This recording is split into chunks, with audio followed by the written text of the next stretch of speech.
Welcome back to another video, everybody. I have a very important weekend update for all of you going into this next week, potentially very crazy trading week. On Friday in the after hours, we received a downgrade on the United States credit rating from Moody's here. Now, we're going to break down exactly what this is, what this means for the market moving forward. But for those of you guys that are a little short on time, what I want you to understand about this downgrade here is that for some of the exact same reasons why the market was moving so aggressively to the upside off of these recent lows, are also the exact same reasons why Moody's is coming out and downgrading the United States credit rating. And I'm going to walk you guys through that in this video here, as well as talking about the broad market, what we are likely to expect to see next, and also some of your favorite names: AMD, NVDA, PALANTIR, SOFI, HIMS, and NIO. So guys, before we get into all of that information, if you guys do enjoy the information and analysis I provide for you guys in these videos here, make sure you go down, drop a like on this video, and if you're not subscribed, make sure you guys are and have notifications on so you're notified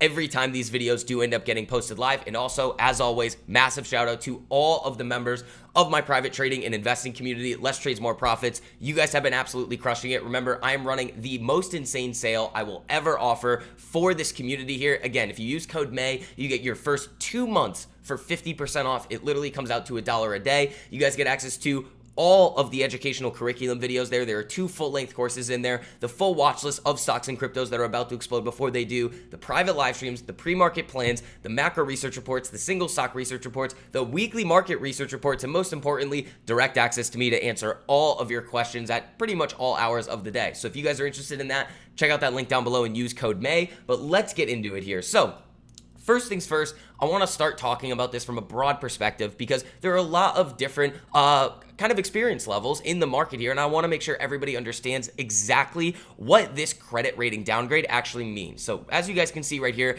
the U.S. credit rating refers to the assessment of the credit worthiness of the U.S. government's debt obligations assigned by credit rating agencies. The rating indicates the likelihood that the government will repay its debts in a timely manner. So when you have a really high credit rating, obviously these credit rating agencies and the market as a whole are going to view you as highly likely to repay your debts. And if you are lower down on that totem pole, well, obviously the market and these agencies are going to think that you have a lower likelihood of repaying your debt over time. And again, as we all know, the United States has an ungodly amount of debt right now, with interest payments absolutely ballooning. And what we saw yesterday after hours here is that Moody's downgraded, again, the U.S. sovereign credit rating on Friday due to concerns about the nation's growing $36 trillion debt pile, in a move that could complicate President Trump's efforts to cut taxes and send ripples through global markets here. Moody's, again, which is the last of the 3 major ratings agencies to rate the U.S. AAA, warned that the nation's debt burden could reach 134% of gross domestic product by 2035, compared with 98% in 2024. Successive U.S. administrations and Congress have failed to agree on measures to reverse the trend of large annual fiscal deficits and growing interest costs. Now, just thinking about this from a broad perspective here, well, you might be thinking to yourself, well, we had Doge, we have these tariffs coming in here. Well, I thought that this new administration was actually going to come out and actually try to reverse this. So why is Moody's now coming out and saying that this is no longer the case? Well, Doge was quite honestly unsuccessful in its initial attempts to save that $2 trillion. That was the goal of Doge here, coming in and saving $2 trillion here. Now, Doge has come out and said it saved $160 billion. While again, having these savings in kind of the waste, fraud, and abuse area of government spending here is definitely a good thing, but it's not really a big drop in the bucket to really move the needle. And then you also have developments like this coming out where you see that the Trump administration is proposing a $1 trillion defense budget for 2026. So it really does seem like that we are going to kind of continue on the path that we have been on with these increasing deficits here. Now, again, we do have the development of these tariffs here as well. But what the market is really starting to focus in on here is, again, this new tax plan that the Trump administration is trying to push through and what that would actually do to the national debt here over time. House Republicans are proposing legislation that would reduce federal taxes by $3.8 trillion over 10 years. Again, if you reduce $3.8 trillion of federal tax receipts. Well, again, that money has to come from somewhere in order to balance out that drop. Again, they say here with a disproportionate share of tax breaks going to the wealthy. I think that's kind of up for debate. We have to see what it's actually going to be in the final piece of legislation, but the legislation would partially offset that revenue loss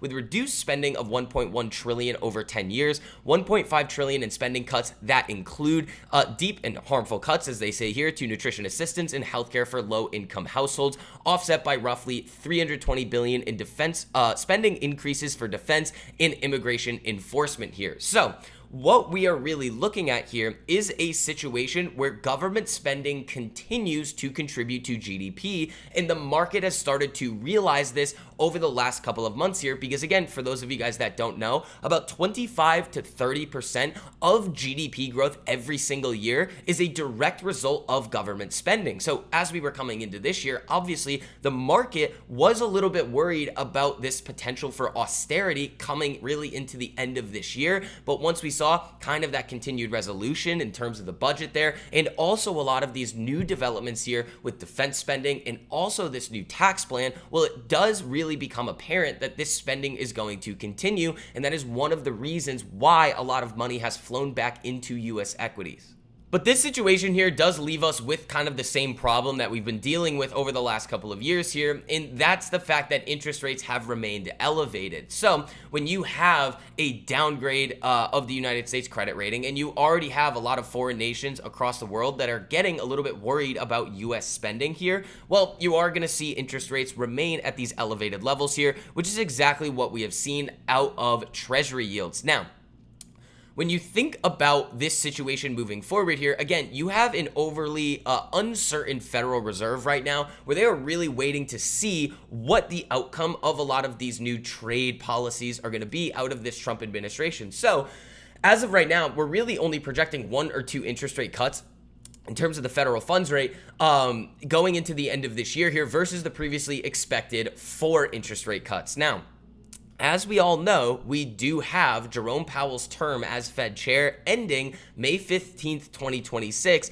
and there is a possibility, again, we have heard Donald Trump time and time again trying to pressure Jerome Powell here to cut interest rates, and if we do see next year around this time that Donald Trump does select a very dovish Federal Reserve chairman, well, we could see a situation where monetizing the debt ends up happening here. So debt monetization or monetary financing is the practice of a government borrowing money from the central bank to finance public spending instead of selling bonds to private investors or raising taxes. The central banks who buy government debt are essentially creating new money in the process to do so. This is the definition of printing money, as you guys can see right here.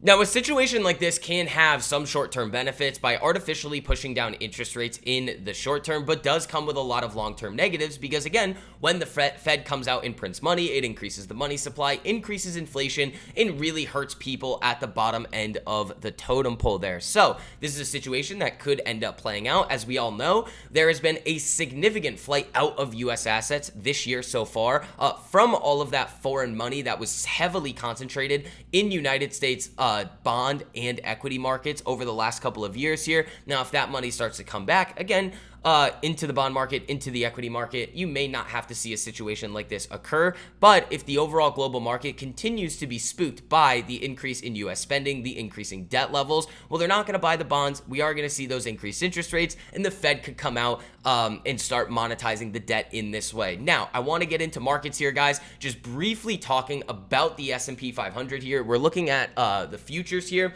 We did see about a 1% move down in the after hours here after we did see this announcement here that Moody's was downgrading the United States credit rating. And the last time that this happened from Fitch was back in August of 2023, and markets really did not like that downgrade there. We saw about, let's see, I believe it's about a 10% move to the lows here. Yeah, about a 10% move down after Fitch downgraded the United States credit rating. Now, from right here, where where would that move approximately take us if we were to move down 10% from here? Well, we would go right back down into a couple of these zones that I have outlined for you guys in the past. Now, while I do think that is a little bit less likely this time around, just because of the fact that we are in a much different situation, especially with all of these new potential trade deals coming out that the market is definitely going to like. But I do think that there is some room for some pullbacks here in the short term. Potentially, we could end up seeing a move down to this kind of 58.75 area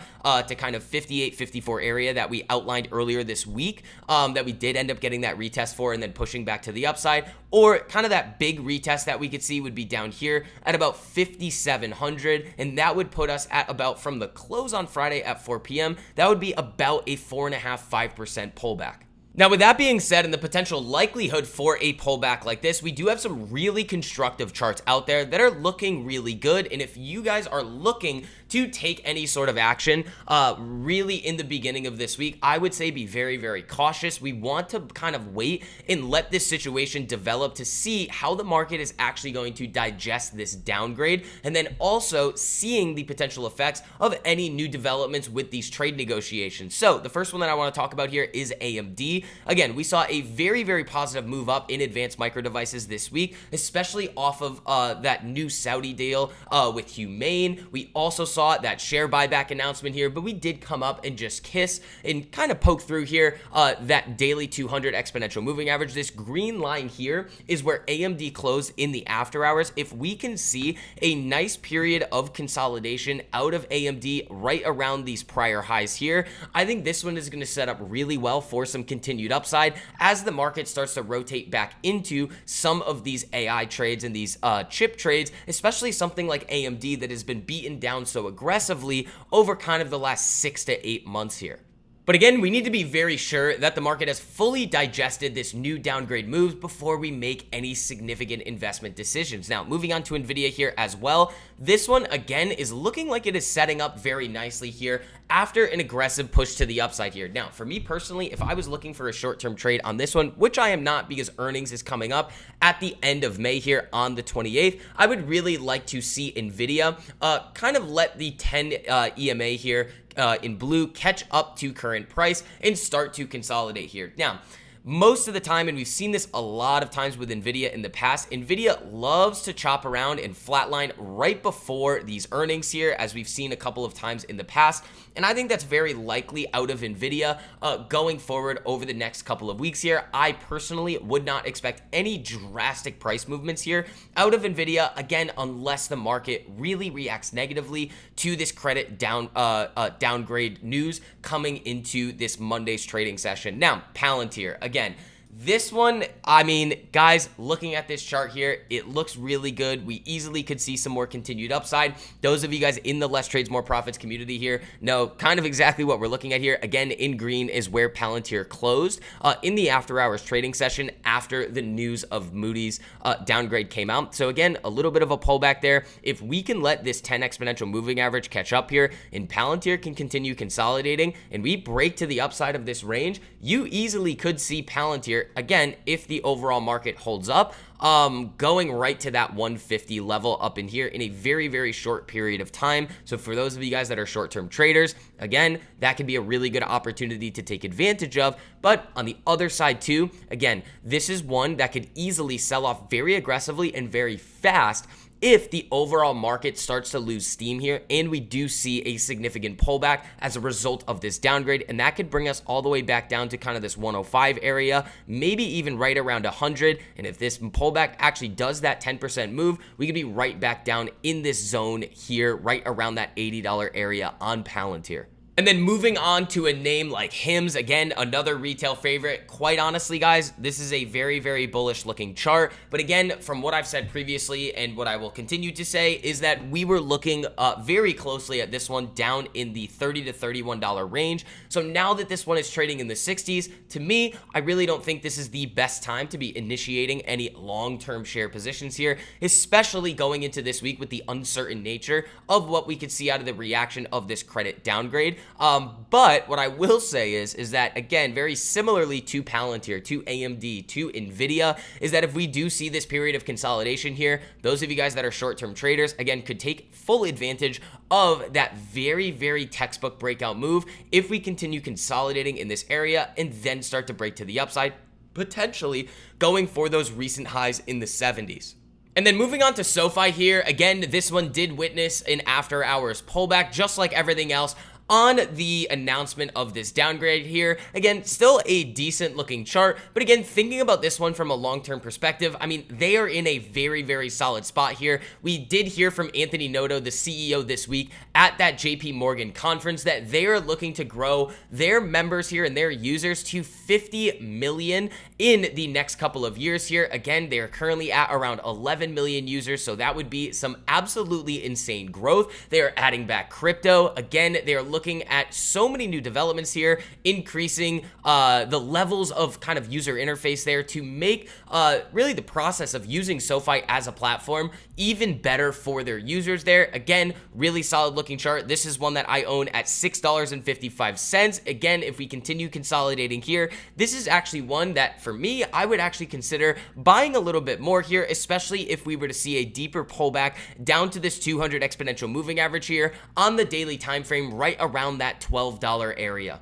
And then moving on to the last name that I want to discuss in this video for you guys this weekend is going to be NIO. And quite honestly, guys, I really do like the look of this chart here. Again, we outlined this breakout from the lower side of this kind of area and range of support that we had been looking at really over the last couple of months here, really over the last year. And we're forming kind of this nice flag, this nice pennant here on the daily time frame as we get into the summer months here. Now, that key level to break for NIO here isn't really a specific level, but it's really breaking above this 200 exponential moving average here on the daily time frame and then starting to use it as support. I mean, again, we have seen a couple of times in the past where NIO will set up like this, it'll run up significantly, and then it'll just come crashing right back down. Again, at the end of the day with this name, it is all going to come down to the execution of management this year and next year. They have done a lot of over-promising and under-delivering, and investors in the market as a whole is looking for this name to actually finally deliver on some of these goals that they have outlined for the business over the last couple of years here, specifically hitting that profitability goal at the end of this year and going into the beginning of next year, which could be a lot easier now that they have some of those sub-brands, Onvo and Firefly, if they can get those moving in the right direction. Again, some of these goals may actually be able to be accomplished, but again, this one is going to come with a little bit more risk here. This is probably the riskiest name that I am holding right now, and if the thesis doesn't play out, I am perfectly fine with cutting this position. Again, guys, you never want to marry any of these investments. Don't fall into that trap of, oh, I'm just going to keep holding no matter what. You always have to be making sure that you're looking at the broad landscape of the market from the perspective of those three key pillars that I talk about all of the time: macro, fundamentals, and technicals, in order to give yourself the best idea of what is most likely to happen next. So guys, that is going to wrap up this video here. If you guys did enjoy the information and analysis that I provided for you guys in this one, make sure you go down and hit that like button. Costs you nothing to do it, but it helps me out a whole lot in spreading this information out to as many people who actually want to learn. And again, if you never want to miss another video like this, make sure you guys are subscribed, turn on notifications so you're notified every time these videos are posted. So until next time, guys, have an amazing weekend. I will see you guys on Monday. Peace.